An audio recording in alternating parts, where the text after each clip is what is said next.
Hello friends, welcome to royal study. दोस्तों, आज के इस वीडियो में मध्य प्रदेश सामान्य ज्ञान व्यापम की परीक्षाओं में पूछे गए सभी महत्वपूर्ण प्रश्नों का पार्ट थर्ड आपका रहेगा। इसके अलावा पार्ट 1 और पार्ट 2 हम डिस्कस कर चुके हैं। पार्ट थर्ड ये आपका रहने वाला है। काफ़ी अच्छे रिस्पॉन्स दोनों पर दिया है, इस पर भी उतना ही प्यार सपोर्ट दीजिएगा ताकि हम सीरीज़ को कंटिन्यू कर सके और आपके लिए जो महत्वपूर्ण क्वेश्चन एग्जाम में पूछे गए थे वो आपको यहाँ पर क्लियर होते चले।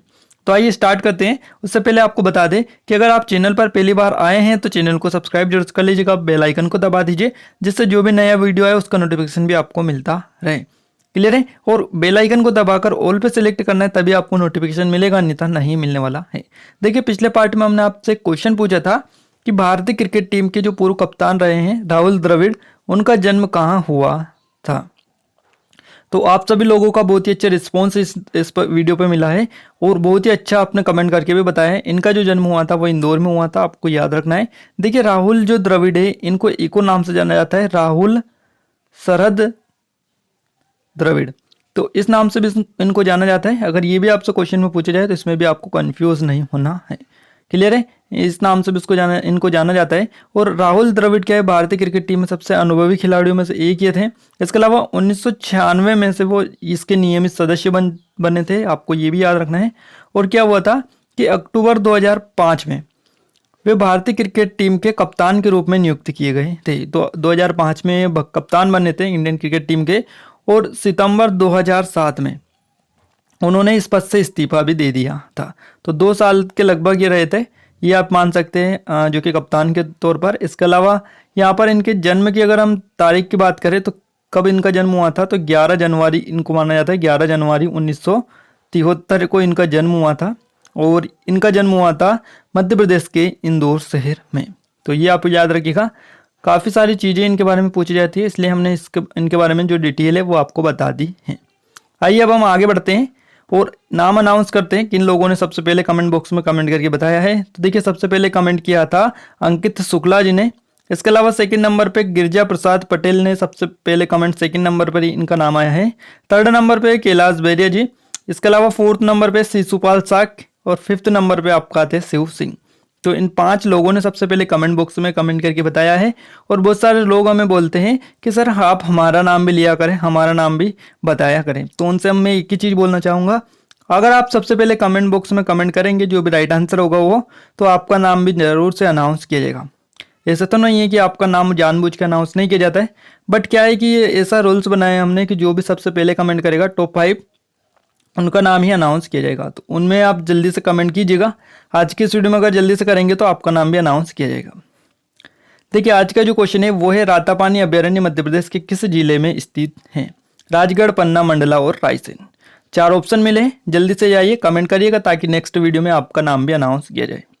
तो आइए बिना टाइम वेस्ट किए हम स्टार्ट करते हैं आज का वीडियो। देखिए, फर्स्ट क्वेश्चन हमारे निकल कर आ रहा है, निम्नलिखित में से किस हिंदी फिल्म अभिनेत्री का जन्म और पालन पोषण मध्य प्रदेश में हुआ था। इनका नाम है जया बच्चन। देखिए, जया बच्चन जो है, इनको जया बहादुरी के नाम से भी जाना जाता है, आप ये याद रखिएगा। एक और नाम इनका जया बहादुरी बच्चन है। क्लियर है? एक चीज़ तो आपको क्लियर हो गई। और जया बच्चन जो है हिंदी फिल्मों की एक अभिनेत्री है। इसके अलावा वो वर्तमान में जो है 2004 से 4 जो कि कार्यकालों में समाजवादी पार्टी से जुड़ी हुई है और इस पार्टी से ही वो राज्यसभा संसद के रूप में सदस्य भी हैं। तो ये आप याद रखिएगा। इसके अलावा जो है 1992 में, एग्जैक्ट तारीख आपको, ये डेट ही आपको याद रखनी है, 1992 में उन्हें भारत सरकार के द्वारा पद्मश्री से भी सम्मानित किया गया था। तो ये चीज़ें आप थोड़ी सी याद रखिएगा, हो सकता है आपके एग्जाम में पूछ लिया जाए। क्लियर है? तो यहाँ पर इनका जो पालन पोषण हुआ है वो मध्य प्रदेश में हुआ है। मध्य प्रदेश के किस शहर में हुआ है ये आप नीचे कमेंट बॉक्स में कमेंट करके बता दीजिएगा। नेक्स्ट क्वेश्चन है, भौगोलिक क्षेत्र के संदर्भ में मध्य प्रदेश भारत का सबसे बड़ा राज्य है। तो इसमें जो भारत के मध्य प्रदेश आता है वो आता है दूसरे स्थान पर। पहले स्थान पर इसमें राजस्थान आता है। देखिए, अगर हम राजस्थान की बात करें तो राजस्थान 3,42,239 वर्ग किलोमीटर क्षेत्र में फैला हुआ है और मध्य प्रदेश जो फैला हुआ है वो 3,08,245 वर्ग किलोमीटर में क्षेत्र में फैला हुआ है। अब देखिए, बहुत सारे लोग नीचे कमेंट करते हैं कि सर 3,08,245 नहीं है, 3,08,252 वर्ग किलोमीटर है। तो देखिए एक आपको चीज क्लियर कर देते हैं। यहाँ पर अगर आपको ऑप्शन में 252 दे रखा होगा तो 252 ही करेक्ट रहेगा। अगर 245 दे रखा होगा तो 245 करेक्ट रहेगा। दोनों आपको एक साथ नहीं मिलेंगे, 245 और 252। तो इतनी चीज आप याद रखिएगा। अगर दोनों मिल जाते हैं तो वहां पर उपरोक्त दोनों आपका सही जवाब हो सकता है, या उपरोक्त में से दोनों में से एक आपका सही जवाब हो सकता है। बाकी बहुत ही कम चांस देखने को मिलते हैं कि दोनों ऑप्शन में ये जैसे ऑप्शन मिलते हैं। क्लियर है। आगे हम प्रैक्टिस भी करेंगे, वहां पर भी आपको पूरा और बताया जाएगा। इसके अलावा यहाँ पर देखिए टॉप 5 आपको बता देते हैं कि आपका तीसरे नंबर पर कौन सा राज्य आता है। तो तीसरे नंबर पर इसमें महाराष्ट्र आता है, जिसका जो क्षेत्रफल है 3,07,713 वर्ग किलोमीटर है। इसके अलावा चौथे नंबर पर जो आता है वो उत्तर प्रदेश आता है, यूपी। उसका 2,40,928 वर्ग किलोमीटर है। तो ये आप याद रखिएगा थोड़ा सा इनके बारे में। आपको बता दें मध्य प्रदेश जेल प्रहरी, इसके अलावा मध्य प्रदेश पुलिस भर्ती और एसआई आपका ये जो है टेस्ट सीरीज परचेस कर सकते हैं इनके लिए। तो देखिए अभी एमपी पुलिस कांस्टेबल का तो नोटिफिकेशन भी जारी हो चुका है। आपको बता दें इन पर अभी पूरे 50% का डिस्काउंट चल रहा है। अगर आप अभी परचेस करेंगे इनको तो अभी पूरे 50% का डिस्काउंट आपको मिलेगा। आपको ये कूपन कोड यूज करने हैं ROYJGO50, इनको यूज करेंगे पूरे 50% का डिस्काउंट मिल जाएगा। इसके लिंक भी आपको नीचे डिस्क्रिप्शन में मिलेगी। अगला क्वेश्चन आता है, सुषमा स्वराज मध्य प्रदेश में किस संसदीय क्षेत्र का प्रतिनिधित्व करती थी। तो ये जो करती थी मध्य प्रदेश के विदिशा का प्रतिनिधित्व करती थी, विदिशा संसदीय क्षेत्र का। और सुषमा स्वराज एक भारतीय महिला राजनीतिज्ञ है, भारत के पूर्व में विदेश मंत्री भी रह चुकी है। इसके अलावा 2009 में याद रखना है 2009 में भारतीय जो जनता पार्टी थी इसके द्वारा सांसद में विपक्ष की नेता भी ये चुनी गई थी। इसके अलावा ये जो भारत के 15वीं लोकसभा में प्रतिपक्ष भी नेता रही हैं। तो 15वीं जो लोकसभा थी उसमें ये नेता प्रतिपक्ष भी रही हैं। इनकी अगर हम बात करें मृत्यु की, तो मृत्यु कब हुई है, 6 अगस्त को इनकी मृत्यु हुई है 2019 में। तो ये आप थोड़ा सा डेट याद रख सकते हैं। इसके अलावा अगर हम बात करें, देखिए काफ़ी IMP चीज़ें यहाँ से निकल कर आ रही है। क्या बात कर लेते हैं, हम बात कर लेते हैं विदिशा के बारे में। आपको एक और चीज़ क्लियर कर देते हैं, हम मध्य प्रदेश के सभी जिले कवर कर चुके, पूरे 52 जिलों के ऊपर वीडियो आपको मिल जाएंगे। नीचे डिस्क्रिप्शन में चेक कर लीजिएगा प्लेलिस्ट की लिंक, वहाँ पर आप मध्य प्रदेश के जिले की प्लेलिस्ट मिलेगी, उस पर क्लिक करेंगे तो मध्य प्रदेश के पूरे 52 जिले वहाँ पर आपको मिलेंगे। उनको देख लीजिएगा, वहीं से आपके क्वेश्चन ऐसे निकल कर आते हैं। तो विदिशा के बारे में हम डिटेल थोड़ी सी देख लेते हैं ताकि आपको और ज़्यादा चीज़ें पता चल पाए। देखिए विदिशा में उदयगिरी की गुफाएं आपकी स्थित है, नीलकंठ जो मंदिर है वो भी आपका यहीं पर स्थित है। इसके अलावा सम्राट जो अशोक थे उनकी पत्नी जो थी महादेवी वो यहीं की रहने वाली थी। और विदिशा को पुराना नाम क्या था, तो इस विदिशा का पुराना नाम था भिलसा, और बेसनगर के नाम से भी इसको जाना जाता था। तो ये भी आप याद रखिएगा, इन दोनों नामों से इसको जाना जाता था। और ये जो विदिशा बसा हुआ है बेतवा नदी के किनारे एक प्राचीन शहर है, ये आप याद रखिएगा। और यहाँ पर बात करें हम तो पुराने में जो विदिशा है इसका नाम भद्रावती, और औरंगजेब ने इसका नाम जो है क्या रखा था, ये भी आपको हमने वीडियो में बताया विदिशा वाले में कि औरंगजेब जो था इसने इसका नाम बदलकर आलमगीर रखा था। तो आलमगीरपुर इसने इसका नाम कर दिया गया था। ये आप याद रखिएगा, हो सकता है आपसे एग्जाम में पूछ ले जाए कि औरंगजेब ने विदिशा का नाम बदलकर क्या कर दिया था, तो आलमगीरपुर। क्लियर है। और इसके अलावा हेलियोडोरस का जो गरुड़ स्तंभ है वो भी आपका यहीं पर है। सम्राट अशोक सागर जो परियोजना है जो कि हलाली नदी पर है वो भी आपका विदिशा में ही है। इसके अलावा यहाँ पर देखिए उदयगिरी की गुफाओं के बारे में आपको बता चुके हैं, और ये जो गुफाएं गुप्तकालीन गुफाएं हैं। इसके अलावा यहाँ पर एक स्थान है गंज बासोदा, इसमें क्या है मध्य प्रदेश का सबसे गर्म स्थान इसको माना जाता है, विदिशा में ही आता है। और जैन तीर्थकार जो थे शीतलनाथ, इनकी जन्मस्थली भी विदिशा में ही है। तो इतनी सारी चीजें आप विदिशा के बारे में याद रख सकते हैं। मध्य प्रदेश पुलिस का ध्येय वाक्य आदर्श वाक्य क्या है, तो आपको बताना है what is the motto of Madhya Pradesh police. Clear है। आपका इसका सही जवाब रहेगा देशभक्ति जनसेवा। 4th ऑप्शन सही जवाब इसका हो जाता है। देखिए मध्य प्रदेश जो पुलिस है इसकी स्थापना की बात करें तो 1854 में इसकी स्थापना हुई थी। क्लियर है, याद रखिएगा मध्य प्रदेश पुलिस की स्थापना हुई थी 1854 में। और वर्तमान में पुलिस महानिदेशक कौन है, तो ये है आपके विजय कुमार सिंह, इनका नाम आप याद रखिएगा। भारतमाला परियोजना का उद्देश्य क्या है, तो इस परियोजना का जो उद्देश्य है वो है राजमार्गों का निर्माण करना। तो यहाँ पर आपका फर्स्ट ऑप्शन से जवाब रहेगा। देखिए ये कब स्थापित की गई थी भारतमाला परियोजना, तो 31 जुलाई 2015 को ये स्टार्ट की गई थी, स्थापित की गई थी भारतमाला परियोजना। और राष्ट्रीय राजमार्गों का विकास जो है करना इस परियोजना का इसलिए निर्माण किया गया है। और इसके तहत जो है नए निर्माण किए जाएंगे राजमार्गों के अलावा उन परियोजनाओं को भी पूरा किया जाएगा जो अब तक अधूरे हैं।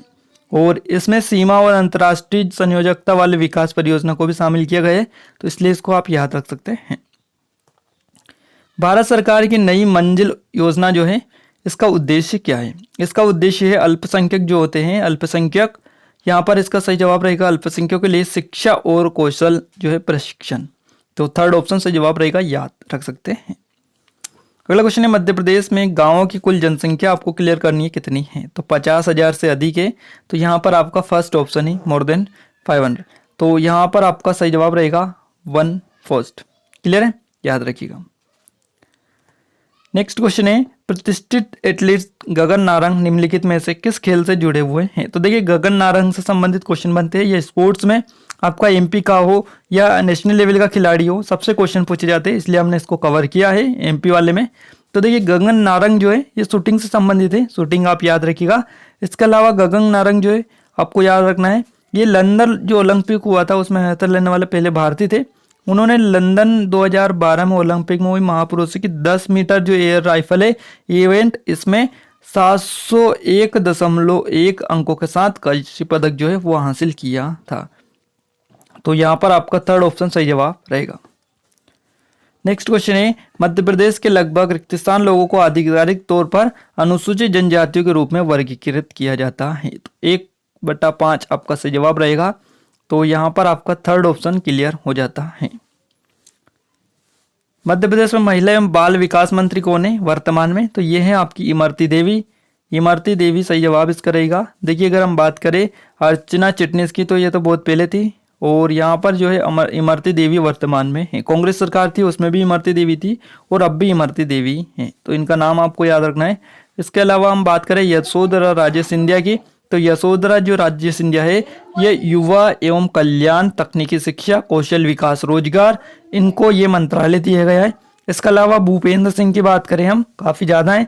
पिछली जो बीजेपी की सरकार थी कमलनाथ के पहले, उसमें ये गृह मंत्री थे, तो अब इनको कौन सा विभाग दिया गया है? नगरीय विकास एवं आवास मंत्रालय भूपेंद्र सिंह को दिया गया है, ये आप याद रखिएगा। थोड़े से और मंत्री को हम देख लेते हैं। देखिए एक और आती है मीना कुमारी। मीना कुमारी मांडवे इनका पूरा नाम है, और इनको आदिम जाति कल्याण, अनुसूचित जाति कल्याण विभाग दिए गए।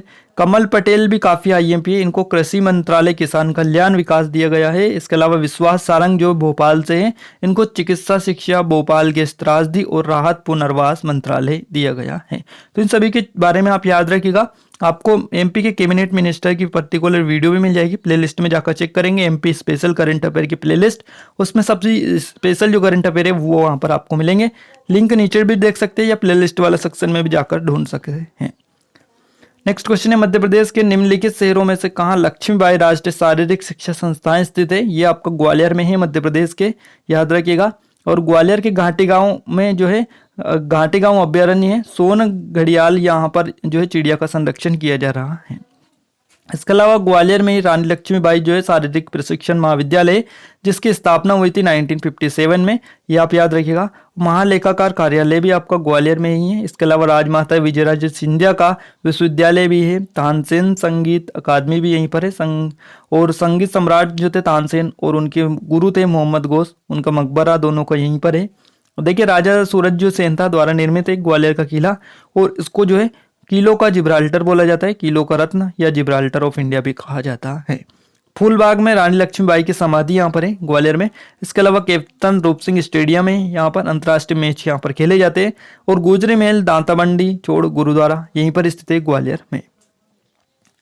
नेक्स्ट है आपका मध्य प्रदेश सरकार द्वारा गौ से संबल योजना का उद्देश्य निम्न प्रदान करना है। तो इसका उद्देश्य मुफ्त या सब्सिडी वाली बिजली। तो यहाँ पर आपका थर्ड ऑप्शन करेक्ट है। अगला क्वेश्चन आता है, अजीम प्रेमजी फाउंडेशन ने मध्य प्रदेश के भोपाल, खरगोन, सागर नामक 3 जिलों में स्थापना की रिक्तिस्थान की। किसकी स्थापना की है? तो इन्होंने ही जो की है वो की है शिक्षण अध्यापन केंद्र, यानी टीचर्स ट्रेनिंग सेंटर, तो या TLC ये आपको याद रखना है, टीचर्स लर्निंग सेंटर यानी शिक्षण अध्यापन केंद्र, टीचर लर्निंग सेंटर याद रखना है आपको। सेकंड ऑप्शन इसका सही जवाब हो जाता है। नेक्स्ट क्वेश्चन है, जनगणना 2011 के अनुसार मध्य प्रदेश में साक्षरता दर आपको बतानी है 69.32%। यहाँ पर आपका सही जवाब रहेगा ऑप्शन नंबर 4। नेक्स्ट क्वेश्चन है, मध्य प्रदेश विधानसभा के प्रोटेम स्पीकर कौन है वर्तमान में? तो देखिए वर्तमान में जो प्रोटेम स्पीकर है उनका नाम है रामेश्वर शर्मा, याद रखना है। सेकंड ऑप्शन सही जवाब आपका हो जाता है। देखिए रामेश्वर शर्मा वर्तमान प्रोटेम स्पीकर है और उन्हें पिछले जो प्रोटेम स्पीकर है उनकी नियुक्ति के बाद नियुक्त किया गया था। जगदीश देवड़ा पहले थे जिन्होंने सरकार के मंत्री पद में शपथ ली थी, उसके बाद में इस्तीफा दे दिया था इस पद से, तो उसके बाद में रामेश्वर शर्मा को ही जो है प्रोटेम स्पीकर बनाया गया। ये भोपाल से ही विधायक भी है। नेक्स्ट क्वेश्चन है, तानसेन हिंदुस्तानी संगीत के जनक तानसेन मध्य प्रदेश के निम्नलिखित में से कौन से स्थान से संबंधित है? तो ये मध्य प्रदेश के बेहट से संबंधित है, याद रखिएगा। थर्ड ऑप्शन सही जवाब रहेगा। तानसेन को रामतनु पांडे भी बोला जाता है और हिंदुस्तानी शास्त्रीय संगीत के महान ज्ञाता ही थे और उन्हें सम्राट अकबर के नवरत्नों में भी गिना जाता है। नेक्स्ट क्वेश्चन आपका आ रहा है, होसू रजनीश का जन्म मध्य प्रदेश के निम्नलिखित में से कौन से जिले में हुआ था? तो देखिए इनका जन्म जो हुआ था, यहाँ पर व्यापम की एग्जाम में क्वेश्चन पूछा गया था ग्रुप 4 की एग्जाम में, और यहाँ पर इनका जो राइट आंसर दिया है व्यापम ने वो नरसिंहपुर दिया है। बट ये जो नरसिंहपुर है बिल्कुल गलत आंसर है। इसका नरसिंहपुर नहीं रहेगा, इसका रायसेन रहेगा। क्लियर है, नरसिंहपुर नहीं रहेगा और व्यापम नरसिंहपुर सही इसको बता रहा है, बट रायसेन इसका सही जवाब रहेगा। ओशो रजनीश का जो जन्म हुआ है मध्य प्रदेश के रायसेन में हुआ था। तो यहाँ पर आपका रायसेन ऑप्शन में नहीं है और यहाँ पर सेम टू सेम क्वेश्चन ये पूछा गया था। क्लियर है, तो आपको बताते हैं आप पूरी डिटेल इनके बारे में, ओशो रजनीश के बारे में, ताकि आपको एक्चुअल में पता भी चल पाए कि एक्चुअल में इनका जन्म हुआ कहाँ था। देखिए मध्य प्रदेश के रायसेन जिले में इनका जन्म हुआ था और यहाँ पर कुछवाड़ा जिला है। रायसेन जो जिला है इसमें कुछवाड़ा गांव है, तो उस गांव में इनका जन्म हुआ था। कब हुआ था? 11 दिसंबर को हुआ था 1931 में। क्लियर है, 11 दिसंबर 1931 में इनका जन्म हुआ था रायसेन के कुछवाड़ा में। इसके अलावा आचार्य को रजनीश ओशो का जन्म जो है, रजनीश इनका नाम है, ओशो के नाम से भी इनको जाना जाता है, ये आप याद रखिएगा। और भगवान श्री रजनीश ओशो रजनीश या केवल रजनीश के नाम से इनको जाना जाता है। ये एक भारतीय विचारक, धर्मगुरु और रजनीश आंदोलन के प्रेरणा नेता थे। इनके अलावा अपने संपूर्ण जीवन काल में आचार्य रजनीश को एक विवादास्पदा, रहस्यदर्शी और गुरु आध्यात्मिक शिक्षण के रूप में भी देखा गया है। तो ये आप डिटेल याद रखिएगा। इनका जन्म ना कि नरसिंहपुर में हुआ है, इनका जन्म हुआ है रायसेन में। क्लियर है, याद रखिएगा। नेक्स्ट क्वेश्चन है, वर्तमान मध्य प्रदेश विधानसभा का कार्यकाल कब समाप्त होना नियत है? तो देखिए यहाँ पर अभी जो हुआ था वो हुआ था जनवरी 2018। क्लियर है, उसके बाद से अब कब होगा? तो 18 जनवरी 2018 से जनवरी 2023 को होगा 5 साल। तो उसके बाद में आपका जो सही जवाब रहेगा वो रहेगा जनवरी 2023। तो यहाँ पर आपका फर्स्ट ऑप्शन सही जवाब रहेगा।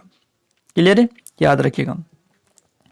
नेक्स्ट क्वेश्चन है, मध्य प्रदेश पर्यटन विकास निगम का ध्येय वाक्य, आदर्श वाक्य आपको बताना है क्या है? तो इसका जो ध्येय वाक्य, आदर्श वाक्य है वो है आपका अतुल्य भारत का हृदय, the heart of incredible India. तो यहाँ पर आपका सही जवाब रहेगा ऑप्शन नंबर 3।